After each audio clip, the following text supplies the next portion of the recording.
तो हेलो पिला माने आज ये वीडियो रे पढ़िबा सिटी एग्जाम रे आस्थवा साइंस रा गोटे इंपोर्टेंट टॉपिक जार नाम होची structure and adaptation in plants. तो चलन तो स्टार्ट करिया।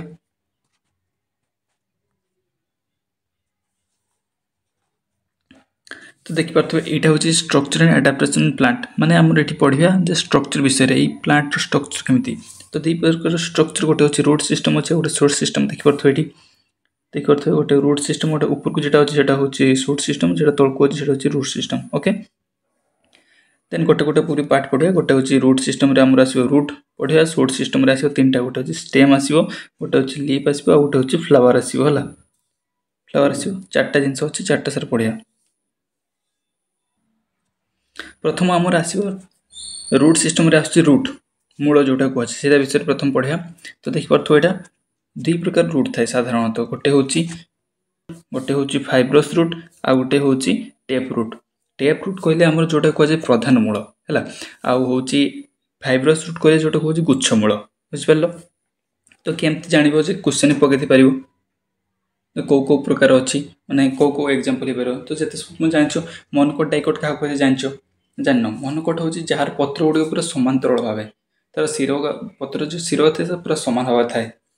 देखो तो धान गछ बाउंस गछ हळदी गछ ए बेले किंतु हमर एका देखि पछु जेते अलगा सब जेते गछ अछि बाइगण गछ हो कि पपिया गछ हो कि जहा भी गछ हो समान को देखिबो जे तार पत्रर सिर गोटे समांतरल भाबे न थांती एपट सेपट थांती बुझ परलो। तो से को तो जानि परलो। तो मोनोकोट जेते सब गछ अछंती समान को रूट गा कोन होबो ना फाइब्रस रूट होबो और डाइकोट जेते सब अछंती गछ तांकर रूट केमति होबो ना टेप रूट होबो बुझ परलो।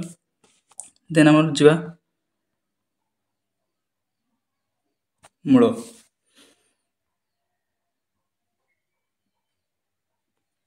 तो गोटे गोटे पॉइंट लिखि दिया है भल से नोट करी बुझिबो। तो प्रथम पॉइंट कोन कहला उद्भिदर जे अंश गजार भ्रूणमूल बाहरी माटी भितर को थाए ताहाको मूल को जाय बुझ परलो। मूल का को जाय जोटा माटी भितर थाए ऑब्वियसली सेटा होची मूल जोटा कि हमर होची रूट सिस्टम रे आछी बुझ परलो।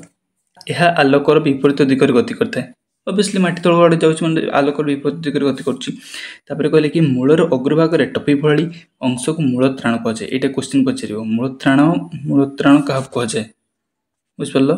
मूल त्राण का को जाय क्वेश्चन देइथो मूलर अग्रभाग रे टपी भळी अंश को कोन को जाय मूल त्राण एटा बुझियो एटा देखि पछ चित्रडा देखि पछ मूल त्राण पूरा पूरा जोटा पूरा लास्ट भाग रे अछि एटा को मूल त्राण को जाय बुझ परलो। तापर हला हमरो प्रधान मूल जोटा होची टेप रूट जोटा होची मेन रूट जे सेटा होची टेप रूट प्रधान मूल जानि पेलो। तापर आसिला शाखा मूल से टेप रूट रु बा प्रधान मूल जों सब रूट का बाते समान कोची शाखा मूल शाखा एटा धर गोटे एटा आसिला कोन प्रधान मूल सेटु एटा गोटे भाची ए होची शाखा मूल से शाखा रु जो का बातो समान कोन को जिवो प्रशाखा मूल बुझ परलो। तो तापर आसिला मूललोम जल शोषण करिबार साहाय्य करथाय मूललोम कहले कोटा तो मूललोम एटा मूल त्राण पछको थाए बुझल। तो मूल त्राण मूललोम से मूललोम होची जल शोषण करिबार साहाय्य करथाय सेइटा मूल त्राणर जे पछको अंशटा थाए सेठी जे चेर भारते से कहउची मूललोम सेके जल शोषण करिबार साहाय्य करथाय एवं सेई मूल त्राण पछको जो अंश थाए सेइटा ही बढ़े चेरर सेई अंशटा ही बढ़ी जाय थाए बुझ परलो। तो तापर आसला पॉइंट बर गछर अहळ एक स्तंभ मूल एका गोटे मूलर गोटे पार्ट माने मूलर गोटे माने हमर कोन कोंती वेरिएंट या मूलर को प्रकार मूल अछि स्तंभ मूल गोटे स्तंभ मूल आ गोटे ठेस मूल। स्तंभ मूल कहले बर गछर अहळ गोटे स्तंभ मूल बर गछर अहळ देखिथिबो केमति स्तंभ भलिया हिक रहितांती बाहर गछर बाहरी पुनी चेर एई जेंती त से माटी भीतर होई जेंती से गोटे किया गछर अहळ होची ठेस मूल बुझ परलो। एका दुईटा से खार एग्जांपल ना आस्थानिक रूपांतरित मूलर एग्जांपल। तापर आसला धान मक्का बाउंस आदिर चेर गुच्छ मूल उदाहरण गुच्छ मूल कहतली फाइब्रस रूट बुझलो फाइब्रस रूट तापर गुच्छ होई बातो एका भले सब चेर एका भले देखो कोडे को प्रधान मूल कोडा शाखा मूल किछ जण तो गुच्छ होई किथिबो कहतली। तापर आसला मूला बीट आदि चेर प्रधान मूल होची मूला बीट आदिर चेर होची प्रधान मूलर उदाहरण बुझ परलो। यार गोटे प्रधान मूल थिबो तापर शाखा मूल जाइथिबो एटा होची टेप रूट रे एग्जांपल मन रखतो एटा फाइब्रस रूट रे एग्जांपल बुझ परलो। तो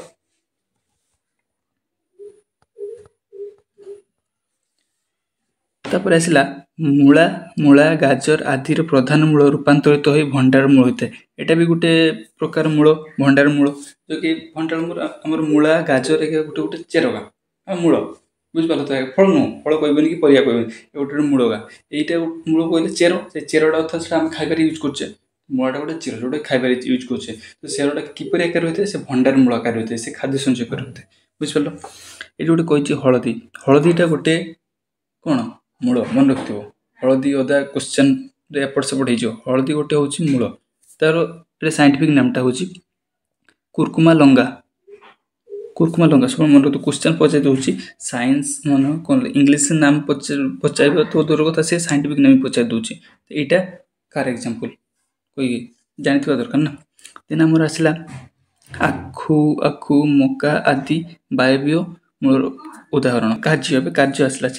ଚେର ବା ମୂଳ ଉଦ୍ଭିଦର ଖାଦ୍ୟ ପ୍ରସ୍ତୁତି ନିମନ୍ତେ ଖଣିଜ ଲବଣ ଶୋଷଣ କରି ପଠାଇଥାଏ, ଗଛକୁ ପଠାଇଥାଏ। ଏହା ଉଦ୍ଭିଦକୁ ଦୃଢ଼ତା ପ୍ରଦାନ କରିଥାଏ। ଏହା ମାଟିକୁ ଜାବୁଡ଼ି ଧରିବାରେ ସାହାଯ୍ୟ କରେ, ବୁଝିପାରିଲ? ଏହା ଖାଦ୍ୟ ମଧ୍ୟ ସଞ୍ଚୟ କରି ରଖିଥାଏ। ଖାଦ୍ୟ ସଞ୍ଚୟ କରି ରଖିଥାଏ, ଦେଖିପାରିଲ? ଏଇଟା ଯେଟା କହିଲି ଆମର ମୂଳା ଗାଜର, ଏ ଗୋଟେ ଗୋଟେ ଚେର ମାନେ ଖାଦ୍ୟ ସଞ୍ଚୟ କରି ରଖନ୍ତି ଭଣ୍ଡାର ମୂଳ ଆକାରରେ। ଓକେ,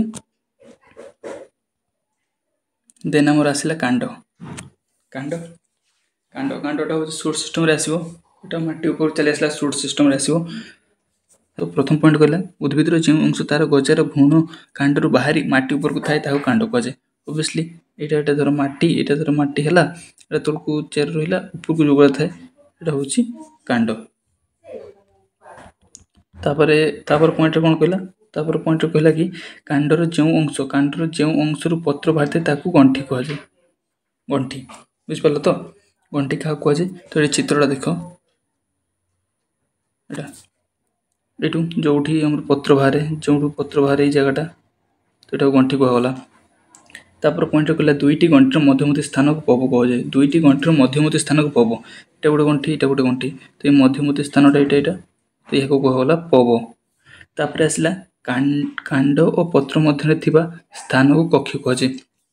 କକ୍ଷ, ଏଇଟା ହେଉଛି କାଣ୍ଡଟା ଯାଇଛି, ବା ଏଇଟା ଗୋଟେ କାଣ୍ଡ ଯାହାବି କୁହ। ପତ୍ର ମଧ୍ୟରେ ଯେ ସ୍ଥାନଟା ରହିଯାଉଛି ଗୋଟେ, ଏଇଟା ହେଉଛି କକ୍ଷ, ବୁଝିପାରିଲ ତ? ଏଇଟା ଧର କାଣ୍ଡଟା, ଏଇଟା ଧର ପତ୍ରଟା, ତ ଏଇ ମଝିରେ ଯେ ଜାଗାଟା ଅଛି, ଏଇ ଜାଗାଟା ଏଇଟାକୁ କୁହାଯାଉଛି ଆମର କକ୍ଷ। ସେଇଠି ଆମର କ'ଣ ବାହାରିଥାଏ? କକ୍ଷରେ କଢ଼ି ବା କଳିକା ବାହାରିଥାଏ। ସେ ଜାଗାରୁ ବାହାରିଥାଏ ନା, କିଛି ବାହାରିବ ଯଦି ଛୋଟ ଗଛ ଟାଇପ୍ର କିଛି ବାହାରିବ, ସେଇଟାକୁ ହିଁ କୁହାଯାଏ କକ୍ଷ। ତ ସେଇଠୁ ଆମର କ'ଣ କକ୍ଷରେ କଳିକା ବା କଢ଼ି ବାହାରିଥାଏ, ବୁଝିପାରିଲ? ତ ଏବେ ଆସିଲା କାଣ୍ଡ କେତେ ପ୍ରକାର। କାଣ୍ଡ ସାଧାରଣତଃ ଦୁଇ ପ୍ରକାର, ଗୋଟେ ହେଉଛି ସବଳ କାଣ୍ଡ, ଦୁର୍ବଳ କାଣ୍ଡ, ଆଉ ଗୋଟେ ହେଉଛି ରୂପାନ୍ତରିତ କାଣ୍ଡ।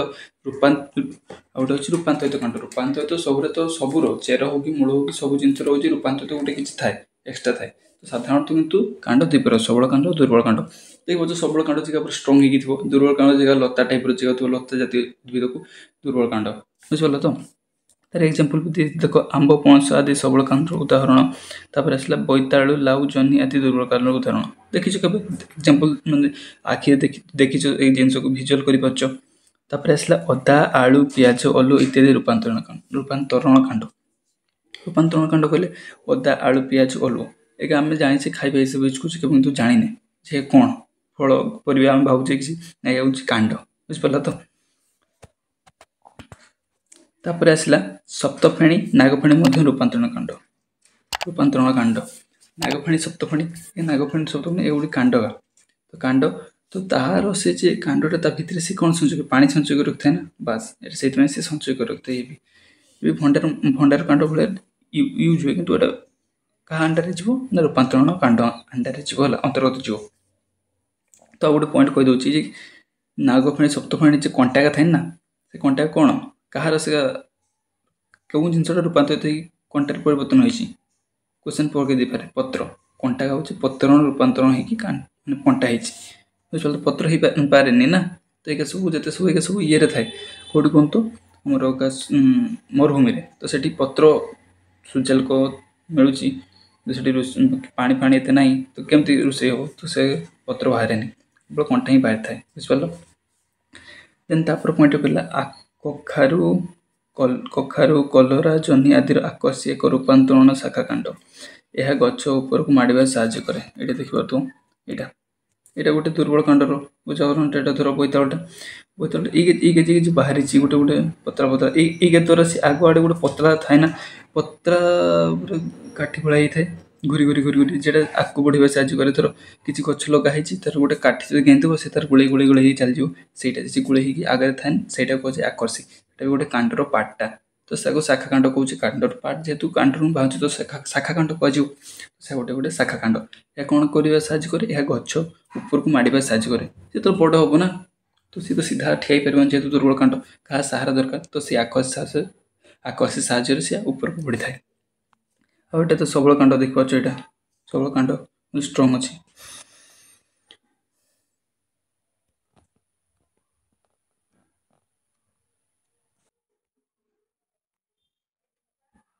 ଦେନ୍ ଆପଣଙ୍କର ଆସିଲା କାଣ୍ଡର କାର୍ଯ୍ୟ। କାଣ୍ଡ କ'ଣ କରୁଛି ଏଠି କହିଲା, ପ୍ରଥମ ପଏଣ୍ଟଟା ଯେ କାଣ୍ଡ ଗଛକୁ ଆକାର ପ୍ରଦାନ କରିଥାଏ। ତାପରେ ଆସିଲା କାଣ୍ଡ ପତ୍ର, ଫୁଲ, ଫଳ ଆଦିକୁ ଧାରଣ କରେ। କାଣ୍ଡରେ ସବୁ ହେଇଥାଏ, ଷ୍ଟେମ୍ରେ ହିଁ ସବୁ କିଛି ହେଇଥାଏ। ତ ତାପରେ ଆସିଲା କାଣ୍ଡ ଖାଦ୍ୟ ଏବଂ ଜଳ ନେବା ଆଣିବା ସାହାଯ୍ୟ କରେ। ତ ଖାଦ୍ୟ ଏପଟ ସେପଟ ହେବ, ଜଳ ଏପଟ ସେପଟ ହେବ। ଯେମିତି ଜଳ ମାଟି ତଳୁ ଆସିଲା ତ ସେ ପତ୍ର ପାଖକୁ କେମିତି ପହଞ୍ଚିବ, ପତ୍ରରେ ଖାଦ୍ୟ ତିଆରି ହେଲା ସେ ଅନ୍ୟ ପାର୍ଟକୁ କେମିତି ପହଞ୍ଚିବ, ସବୁ କାଣ୍ଡ ଦ୍ୱାରା ହିଁ ହୋଇଥାଏ। ତ ଏଠି ଗୋଟେ ପଏଣ୍ଟଟା ଲେଖିଦେଇଛି ଯେ ଜାଇଲେମ୍ ଟିସ୍ୟୁ ଦ୍ୱାରା ଜଳ ଏବଂ ଫ୍ଲୋଏମ୍ ଟିସ୍ୟୁ ଦ୍ୱାରା ଖାଦ୍ୟ ଯିବା ଆସିବା ହେଇଥାଏ। ବୁଝିପାରିଲ, ଟିସ୍ୟୁ କଥା କହିଦିଆଯାଇଛି, ପଡ଼ୁଛି ନା କ୍ୱେଶ୍ଚନ୍।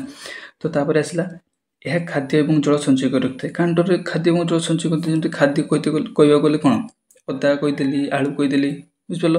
ଆଉ ସେଇଟା ତ ଗଲା। ଦେନ୍ ଆମର ଜଳ କେମିତି ସଞ୍ଚୟ କରିଛି କହିଲି ଯେ ରୂପାନ୍ତରଣ କାଣ୍ଡ କେଉଁଟା, କ୍ୟାକ୍ଟସ୍, ନାଗଫେଣି, ସପ୍ତଫେଣି। ଏଇଆ କାଣ୍ଡ କ'ଣରେ ସାହାଯ୍ୟ କରେ? ଜନନ ପ୍ରକ୍ରିୟାରେ ମଧ୍ୟ ସାହାଯ୍ୟ କରିଥାଏ, ରିପ୍ରଡକ୍ସନରେ ମଧ୍ୟ ସାହାଯ୍ୟ କରିଥାଏ। ଯେମିତି କିଛି ଗଛ ଅଛନ୍ତି ଯାହାକୁ କାଟିଦେବ, କାଣ୍ଡରୁ କାଟିଦେବ ମାନେ ଡାଳରୁ କାଟି ଦେଇକି ଲଗେଇଦେଲେ ବି ଗଛ ହେଇଯାଉଛି ନା ନାହିଁ। ତ ସେଇଆ ହେଉଛି ସେଇଭଳିଆ ହିସାବରେ ସେ ରିପ୍ରଡକ୍ସନ୍ ତାଙ୍କୁ ସାହାଯ୍ୟ କରିଥାଏ।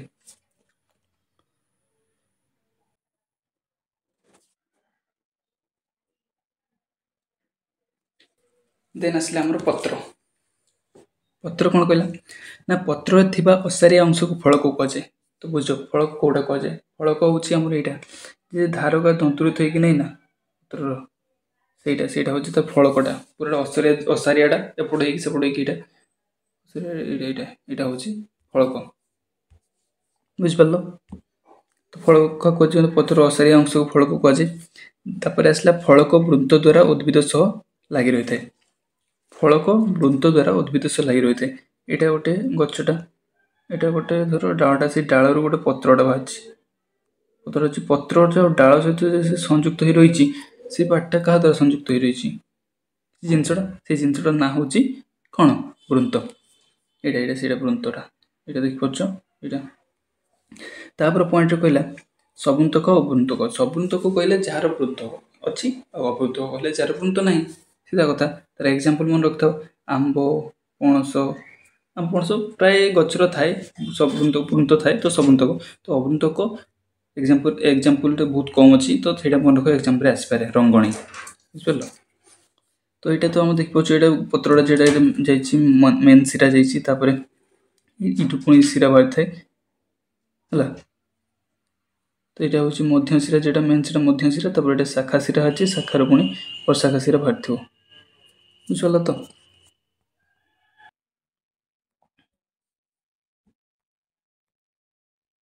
ଫଳକ କଥା କହିଥିଲି, ବୁଝେଇଥିଲି କେଉଁଟା ଯେଟା ଅସାରିଆ ଅଂଶଟାକୁ ସେଇଟାକୁ ଫଳକ କୁହାଯାଏ। ବୁଝିପାରିଲ? ତ କେଉଁଟାରେ ଦେଖାଯାଏ ନା, ଆମ୍ବ, ପଣସ ଆଦିରେ ଗୋଟିଏ ଫଳକ ଦେଖାଯାଇଥାଏ।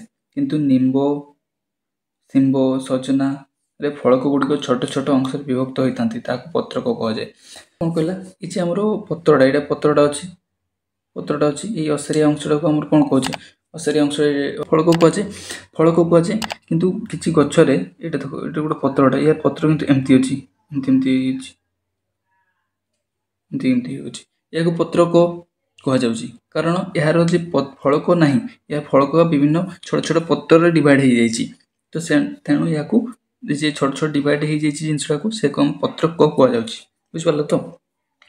ତାପରେ ଆମର କ'ଣ କହିଲା ନା, ଯାହାର ଏଠି କହିଲା ପତ୍ରକ ଥିବା ପତ୍ରକୁ ଯୌଗିକ ପତ୍ର କୁହାଯାଏ।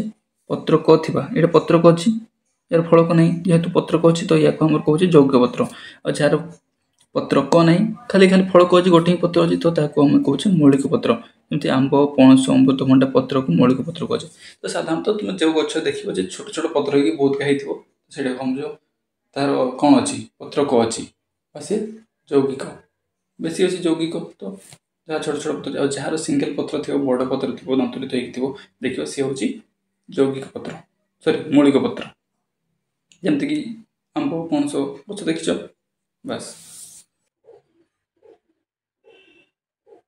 ये देख मौलिक पत्र ये यौगिक पत्र कटी जी पत्र क थी फलकटा पत्रक डिवाइड हो दुटा पत्र अच्छी ये यौगिक पत्र के डिवाइड हो देख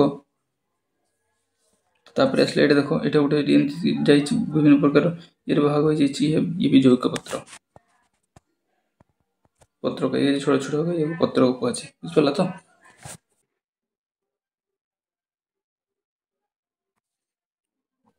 तापर पॉइंट कौन कहला ना दुईटी शाखा शिरारू दुईटी प्रशाखा शिरा बाहरी परस्पर सहित जोड़ी हो जाल परी बिछाई होगा जालक शिर विन्यास कहुए मोर ये पत्रटा देखी यहाँ हूँ मध्यशिरा यहाँ मध्यशिरा यू आसी शाखा शिरा तापर यू बाहर प्रशाखा शिरा यार भी बाहर प्रशाखा शिरा ये प्रशाखा शिरा दुटा यार मिसी जाती सेमती चारिड़े होती चारिड़े होती तो सैया गोटे जाल पर बिछे रही तो सहीटा कौन कहे जालक शिर विन्यास मन रखिए जालक शिर विन्यास तापर पॉइंट कौन कहला धानर समांतर सार विन्यास थाए धानर कमी जाल जाल भाई न था से समांतर भाव कही मन कटा जो कहली तो तार समांतर भाव थाए शाखा मान मध्यशिरा थी सैड्रे लंबा लंबा हो शाखा शिरा थी बुझिपार तो से कहे समांतर सार विन्यास पत्र कार्य पत्र आलोक संश्लेषण प्रक्रिया एवं उत्सेदन प्रक्रिया साहाय्य करता है आलोक संश्लेषण प्रक्रिया कहले फोटोसिंथेसिस और उत्सेदन कहले ट्रांसपोर्शन माने उद्भिद जिते सब अनावश्यक जल को काटिदेवा उत्सेदन प्रक्रिया बुझिपार पत्र को उद्भिद रोषे गृह कहे पत्र ऑब्वियसली पत्र सब कम होता है फोटोसिंथेसिस से तो रोषे हुए ना तो कहे खाद्य वस्तु से होता है तो कहे रोषे गृह तापर पत्र जनन प्रक्रिया साहाय्य करे बुझिपार केमती ना एग्जांपल हो अमरपई गछ अमरपई देखिछ तो ये पत्र गछ बाहर पत्र को माटी तले पकईदेव कि बही भितर रखिए देखिए नुआ गछ बाहर तो से भी क्वेश्चन देते साइंटिफिक नेमटा इंग्लीश नेम मन रख साइंटिफिक नेम भी मन रख ब्रायोफाइलम कही दे ब्रायोफाइलम कहार एग्जांपल बुझिपार से भाया पचार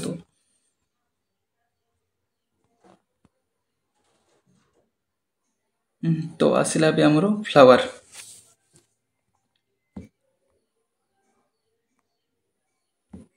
फ्लावर फ्लावर पार्ट देख गोटे फूलटा फूलटे सब किसी अच्छी ये तर पार्ट अच्छी चार्टा पार्ट बेसिकली मन रख चार्टा पार्ट गोटे तो जान जोटा हूँ फीमेल पार्ट थाए गोटे आ गोटे मेल पार्ट थाए दीटा ही गला बुझल आ गोटे हूँ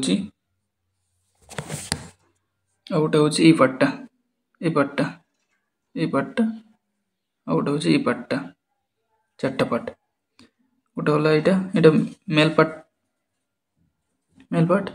आ गोटे हूँ फीमेल पार्ट बुझल तो चार्टा पार्ट मुझे बुझे दूसरी आराम से बुझे कि आम आगु तो तुम जान कौटा कौन कहुए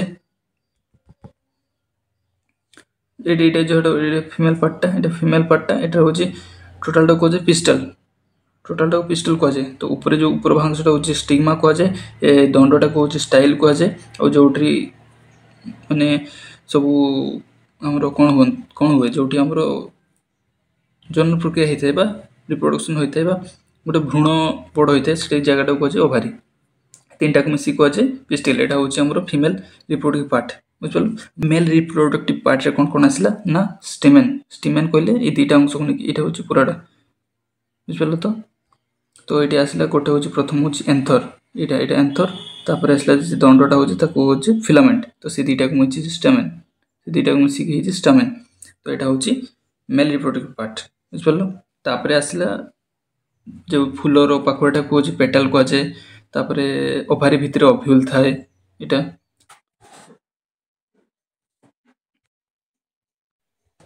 ये देख बुझिपार से ओडिया कही ये देख ये इंग्लीश भी ओडिया ये फुलर पाखुड़ा पाखुड़ा गला फुलर पाखुड़ा पाखुड़ा गला तापर आसला यहाँ हूँ female reproductive part female reproductive part कौन कौन आसला स्टिग्मा गर्भशीर्ष तब दंडटा स्टाइल गर्भदंड तब भितर अच्छी ओभारी यहाँ आसला गर्भाशय तो ओभारी भितर अच्छी ओव्यूल डिंबकोश बुझिपार तो तीन टाक मिसिकी होती गर्भकेशर जोड़ा को पिस्टल कजे ये तीन टाक मिसिकी कौटा स्टिग्मा स्टाइल और ओभारी मिसिकी होते पिस्टल गर्भकेशर तापर आसला आमर कौन फीमेल रिप्रोडक्टिव पार्ट गला मेल रिप्रोडक्टिव पार्ट आसो कौनटा ना आमर एंथर एंथर तापर हूँ फिलामेंट दोनोटा हूँ फिलामेंट से दुईटा को मिसिकी होते स्टामेन जोटा हूँ पुंकेसर एंथर हूँ परागपेटिका फिलामेंट हूँ दंड ताको मिसिकी पुंकेसर स्टेमेन बुझिपाल तो गोटे गोटे थिला पुंकेसर और बहुत मिसिगले मिसिकी पुंकेसर चक्र सेमती आमर पिस्टल पिस्टल गोटे कले पिस्टल गोटे ही थाए तो सेटा को आम कह गर्भकेशर तो गर्भकेशर चक्र बुझिपाल तापर आसला जोटी फूल बाहर थाए सेटा को हूँ वृत्ति वृत्ति कहुए और जोटा आमर फूलर जो डेंटिटा थाए सेटा कहुए वृंत बुझिपाल मेन आम जो ओडिया बुझ बुझ जे आम चार्टा पार्ट गोटे हूँ वृंत वृंति आ गोटे हूँ आमर कौन पुंकेसर चक्र जोटा हूँ मेल रिप्रोडक्टिव पार्ट आ गोटे हूँ गर्भकेशर चक्र जोटा हूँ फीमेल रिप्रोडक्टिव पार्ट बुझिपाल तो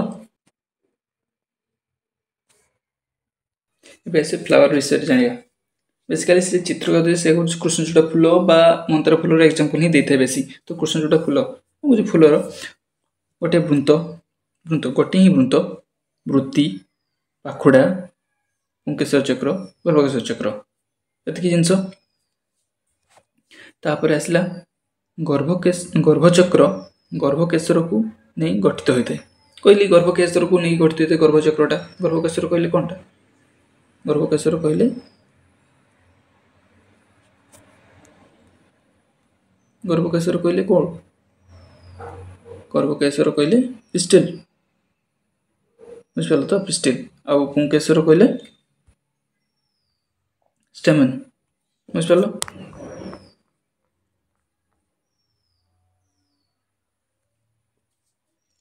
तापर आसला गर्भचक्र को घेरी पुंकेसर चक्र रही है गर्भकेशर मैंने फीमेल रिप्रोडक्टिव पार्ट को घेरिकी रही था मेल रिप्रोडक्टिव पार्टा बुझिपाल देन पुंकेसर को घेरी दलचक्र व पाखुड़ा रही है पुंकेसर को घेरिकी रही है कौन पाखुड़ा फूलर पाखुड़ा गोटे रही है दलचक्र को घेरी वृत्तिचक्र बा पाखुड़ा को घेरिकी रही है ना वृत्तिचक्र जो बाहर थाए आमर फूलटा तापर आसला फूल कढ़ अवस्था थे वृत्तिचक्र ही बाहर को दिसे फूलटा जो कढ़ अवस्था थी किसी देखा जाए तो सेटा वृत्ति वृत्तिटा ही वृत्ति बा वृत्तिचक्रटा ही देखा जाए जो वृत्तिचक्रटा ही देखा जाए फूलर पाखुड़ा न थाए